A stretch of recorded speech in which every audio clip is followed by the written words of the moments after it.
Gracias.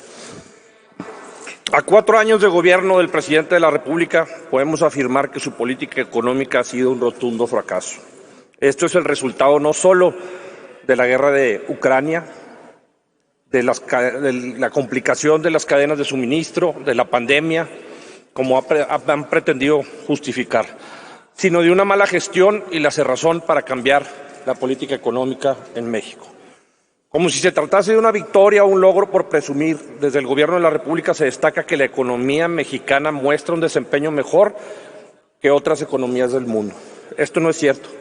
Los números son desoladores. México no crece, no tiene buena inversión, México tiene una inflación desbordada y México tiene más pobres. En cuanto al crecimiento, a inicios del 2022 la Secretaría de Hacienda pronosticaba un crecimiento del 4,1%. Meses después redujo sus expectativas a un 2,4%.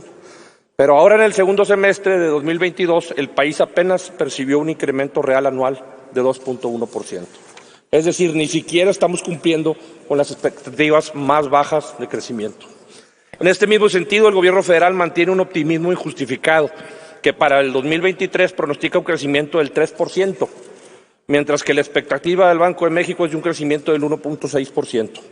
Lo que sin duda traerá recortes al gasto público, y ya sabemos en dónde les gusta meter tijera en este gobierno: en las medicinas para los niños con cáncer, en los programas de apoyo al campo, en los centros de justicia para las mujeres, en las políticas para fortalecer los cuerpos de policías civiles, en los apoyos a microempresarios, en los servicios de cuidado como las estancias infantiles y en la educación de nuestros niños, eliminando las escuelas de tiempo completo.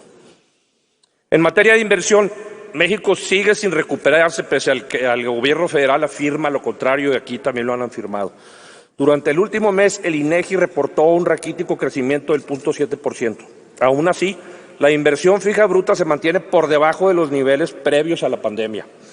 No es casualidad que más del 44% de la inversión la estén atrayendo gobiernos de Nuevo León y Jalisco, porque la inversión no se espanta con bravatas hacia los inversionistas, se atrae con una política económica que garantice el Estado de Derecho, la seguridad pública, la infraestructura productiva y logística, así como el capital de mente y de obra.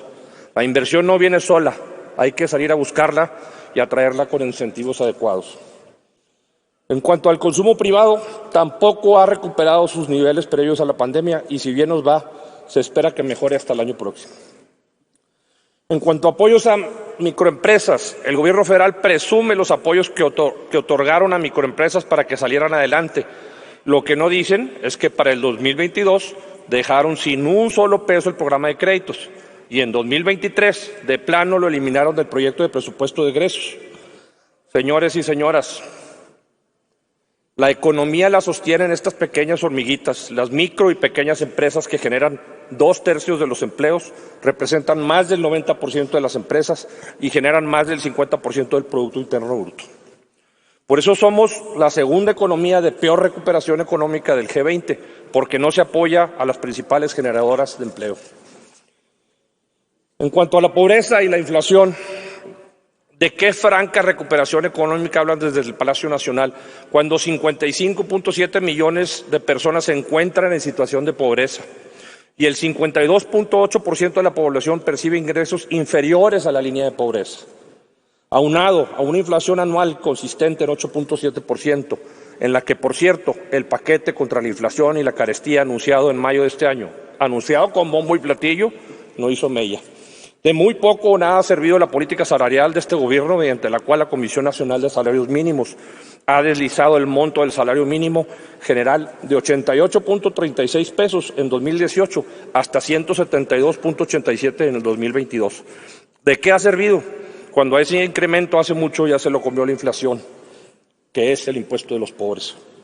En Movimiento Ciudadano llamamos al Gobierno de México a dejar el triunfalismo y optimismo a un lado y que comience a trabajar bajo una política económica más responsable y seria que nos lleve a alentar el crecimiento, la inversión, reducir la inflación que tanto les hace daño a las familias mexicanas.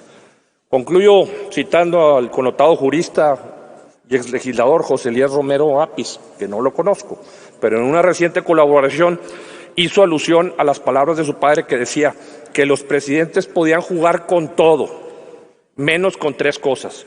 No se juega con la Constitución, no se juega con el Ejército y no se juega con el Banco de México. Este gobierno ha jugado indebidamente con los tres. Así no se genera confianza, inversión ni crecimiento. Es cuanto.